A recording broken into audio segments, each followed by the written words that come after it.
सिंध सरकार जारी माली साल 2023-24 में ज़रई इनकम टैक्स समेत रेवेन्यू टैक्स हदफ पूरो करण में नाकाम थी वई आहे। अहम ख़बर नाज़रीन वां सां शेयर कंदा हलूं। सिंध सरकार जारी माली साल 2023-24 में ज़रई इनकम टैक्स समेत रेवेन्यू टैक्स हदफ पूरो करण में नाकाम थी वई आहे। हुकूमत पारां ज़रई इनकम टैक्स वसूली में ख़राब कारकर्दगी ॾेखारींदड़ एसीज़ ख़िलाफ़ कार्रवाई जो फ़ैसिलो कयो वियो आहे। सिंध हुकूमत हलंदड़ साल ज़रई इनकम टैक्स वसूली जो हदफ 3 अरब रुपया मुक़ररु कयो वियो हो। 11 महीना गुज़रण बावजूदि 1 अरब 20 करोड़ रुपया ज़रई टैक्स वसूली थी सघी।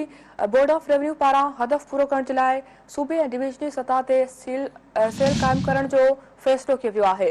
बोर्ड ऑफ रेवेन्यू पारां हदफ पूरो करण जे लाइ सूबे ऐं डिवीज़न सतह ते सेल क़ाइमु करण जो फ़ैसिलो कयो वियो आहे।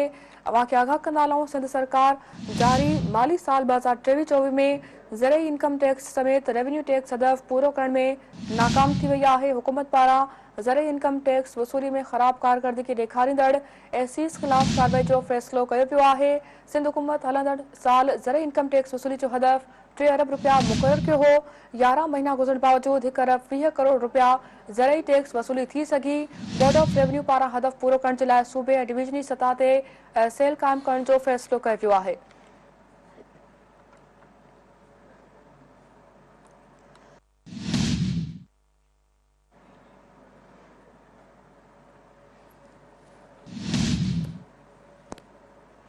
नाज़रीन अहम ख़बर अवां सां शेयर कंदा हलूं। सिंध सरकार जारी माली साल 2023-24 में ज़रई इनकम टैक्स समेत रेवेन्यू टैक्स हदफ पूरो करण में नाकाम थी वई आहे। इन हवाले सां वधीक तफ़सील सां राब्तो कयो आहे कराची में सिंध टीवी न्यूज़ जे चीफ रिपोर्टर फयाज़ कुरैशी सां। जी फयाज़, अपडेट कंदा हलो इन ख़बर जे बारे सां।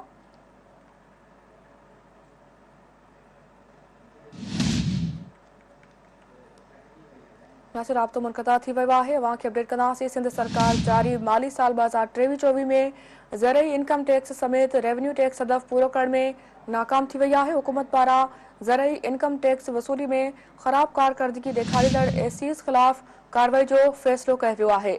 सिंध हुकूमत हलंदड़ साल ज़रई इनकम टैक्स वसूली जो हदफ 3 अरब रुपया मुक़ररु कयो हो। 11 महीना गुज़रण बावजूदि 1 अरब 20 करोड़ रुपया ज़रई टैक्स वसूली थी सघी।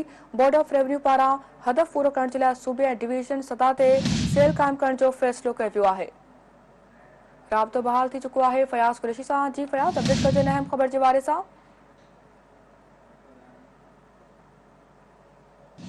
जी फयाज़, आगाह कजो इन अहम ख़बर जे बारे सां।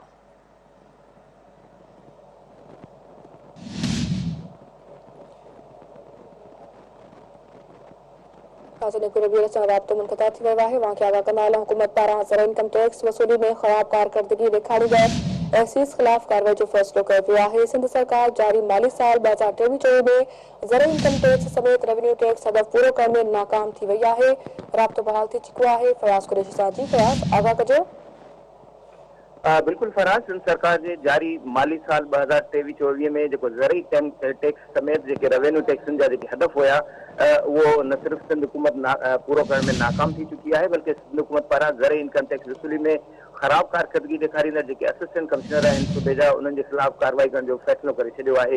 इन हवाले सां सिंध हुकूमत जो हलंदड़ साल में ज़रई इनकम टैक्स वसूली जो हदफ 3 अरब रुपया रखियो हुयो ऐं 11 महीना गुज़रण बावजूद 1 अरब 20 करोड़ रुपया जेका ज़रई इनकम टैक्स जेका उहा वसूली करे सघी आहे। सिंध हुकूमत जेका 1 अरब 80 करोड़ जेका खोट आहे उहा हिन वक़्त ताईं मौजूद आहे। इहो टारगेट जेको पूरो न थियण जे करे सिंध सरकार न सिर्फ असिस्टेंट कमिश्नर के खिलाफ कार्रवाई जो फैसलो किया, बल्कि बोर्ड ऑफ रेवेन्यू पारां जेके ज़रई इनकम टैक्स वसूली जो जेको हदफ पूरो करण लाइ सूबे ऐं डिवीज़न सतह ते सेल क़ाइमु करण जो हिकिड़ो फैसलो कयो आहे ऐं सूबे जे समूरनि डिप्टी कमिश्नर खे ज़रई इनकम टैक्स समेत समूरा जेके रेवेन्यू टैक्स आहिनि उन्हनि जी वसूलियुनि ते पाण निगरानी करण जे हवाले सां सख़्तु हिदायतूं जारी कंदे रहियल हिकिड़े 25 ॾींहनि जे अंदरि न सिर्फ हदफ पूरो करण जे हवाले सां हिदायत कई आहे, बल्कि जेके टारगेट जेके पूरो न करण जी सूरत में अमलदारनि खे सख़्तु जेके नतीजा भोगण जे हवाले सां चयो वियो आहे।